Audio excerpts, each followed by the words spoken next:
खेला राजा होली हो हे राजा ये चलो जोइबा बाटर पछतइबा देबरे रंगी जब चोली हो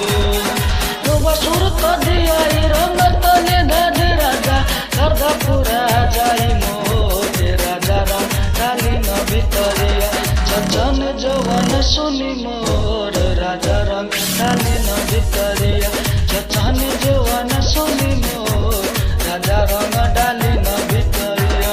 अरे डाली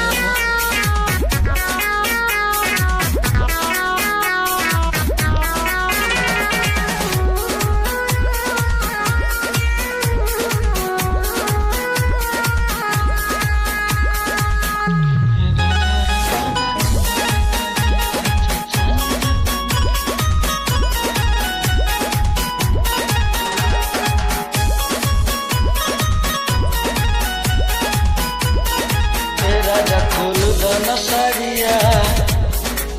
रंग डाली न पियरिया बोला कि ना तो कि हम जाई वही टोलिया हे राजा आजा हे राजा खोल दन साड़िया रंग डाली न पियरिया बोला कि ना तो हम जाई वही टोलिया नया बचत नहीं भइल जने इज राजा काहे के चलो गइला छोड़ राजा रंग डाली न भितरिया सजन जवन सुनी मोर राजा रंग डाली न भितरिया सजन जवन सुनी मोर राजा रंग डाली न भितरिया अरे अब डाल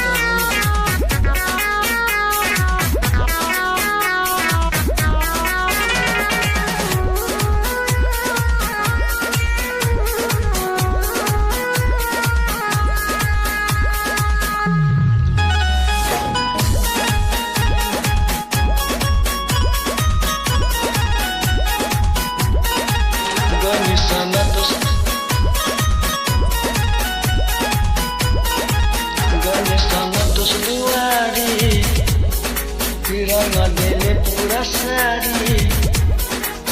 अभिमानो पटल तो गल हमारो बिसारी हे राजा गणेशन तस्वारी रंग देले पूरा सारी अभिमानो पटल तो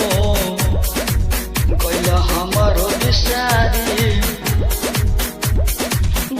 अशोक और सुनील संजीव रहे कुंदन बिलिल रंग घोर हे राजा रंग डाली न भितरिया सजन जवन सुनी मोर राजा रंग डाली न भितरिया सजन जवन सुनी मोर राजा रंग डाली न भितरिया अरे अब डाल दो।